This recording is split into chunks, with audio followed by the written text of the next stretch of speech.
Hi, my name is Julius, and I'm your pharmacist intern today, and I will be explaining to you how to properly use an insulin pen. So you're going to have all of your supplies laid out on a flat surface like so. You're going to have your alcohol swab, your insulin pen, and needle, and your sharps container.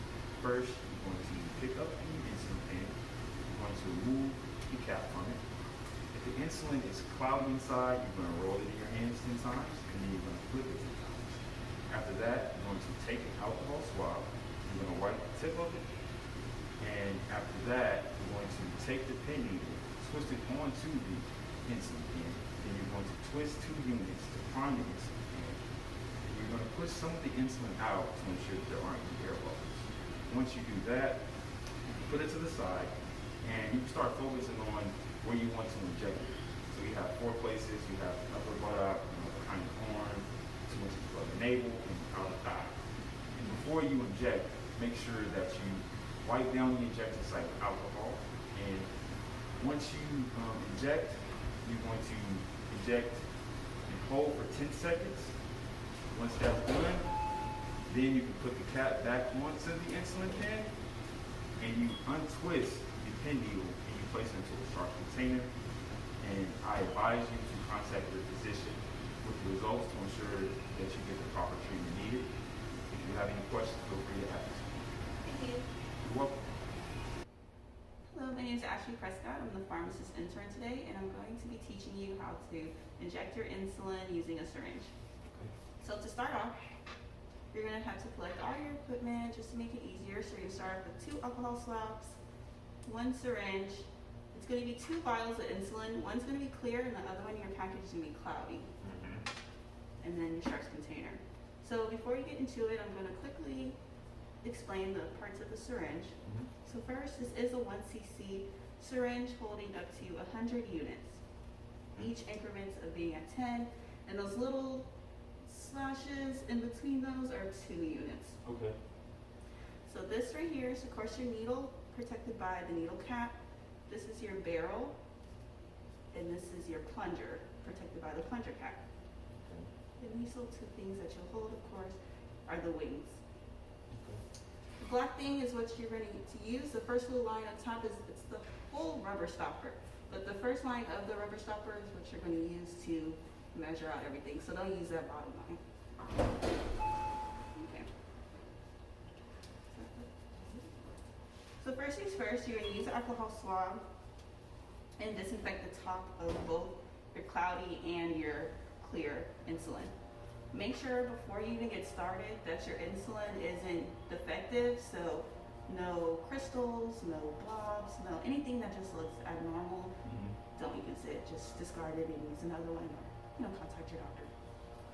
So first things first, your cloudy insulin, imagine it's our cloudy one, your cloudy one is in your package. So you're just gonna roll it to your hands 20 times. And after that, you're gonna put it down. However, you're not gonna do the same thing for the clear. So I know we're using the clear in the demonstration, but we're not gonna do this for the clear. Just let the clear stay. All right, so time to get into everything. So we're gonna remove the plunger cap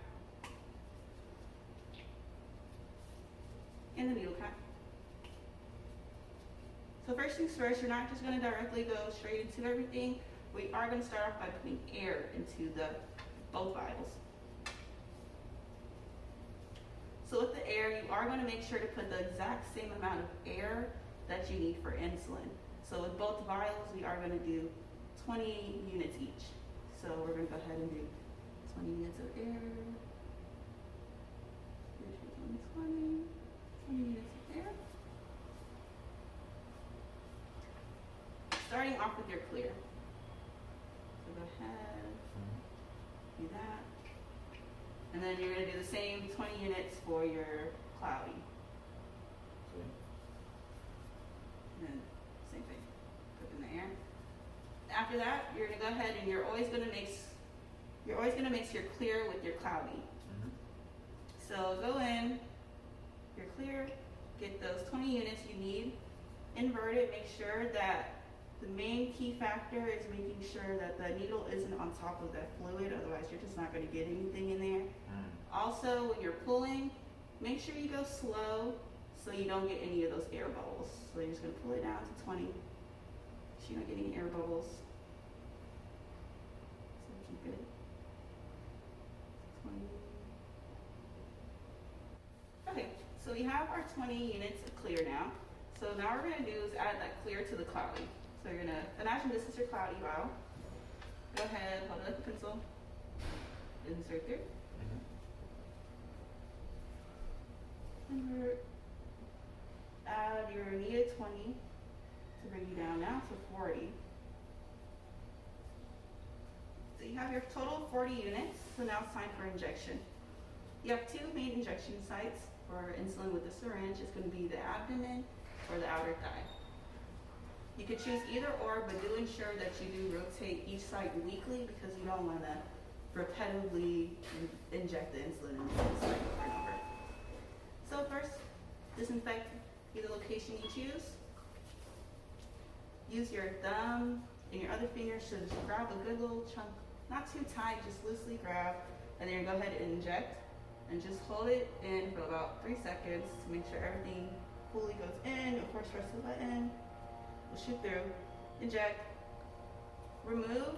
And what you're going to do, because now this will all be out, of course, is discard the needle into the sharps container. So you can put all this back. Let me flip it first. Put this all back on.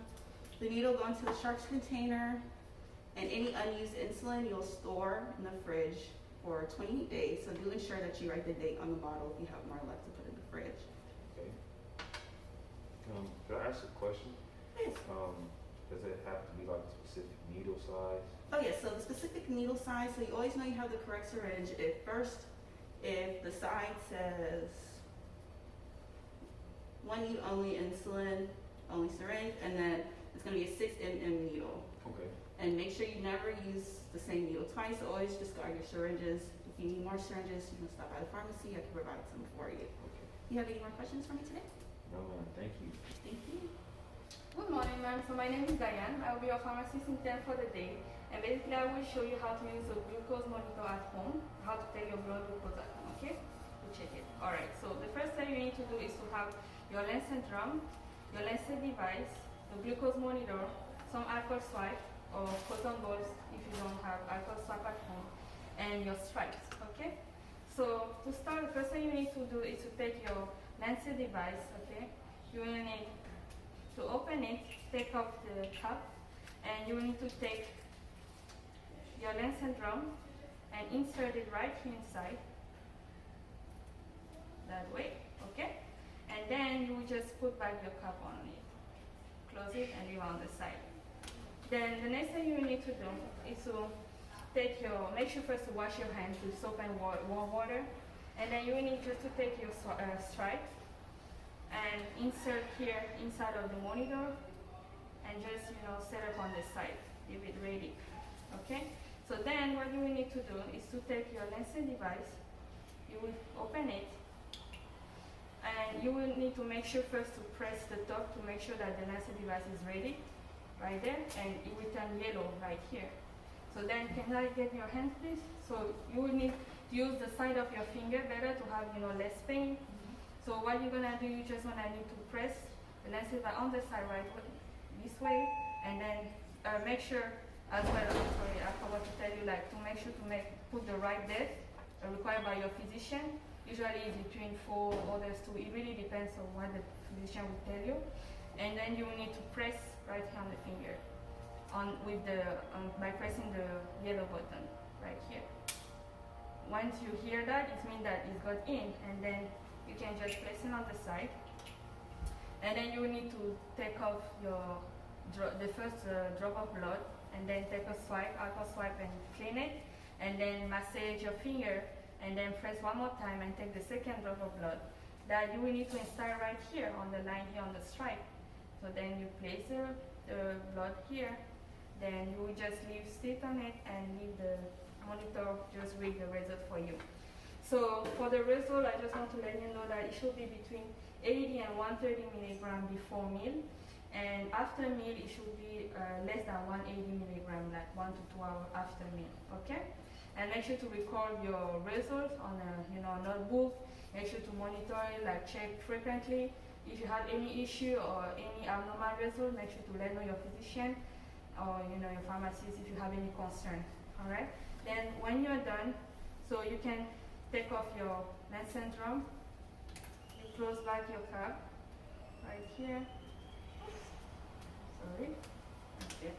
You can put it in a sharp container as the same as the strap that you have used. You can just take it off. Like the way you take it off, you can just press right here and it should take off your stripe. And you can just put in a sharp biohazard container as well. Alright? And yeah, basically is all that you need to do. And if you have any question, don't hesitate to let us know, contact us or your physician. Thank you. Thank you.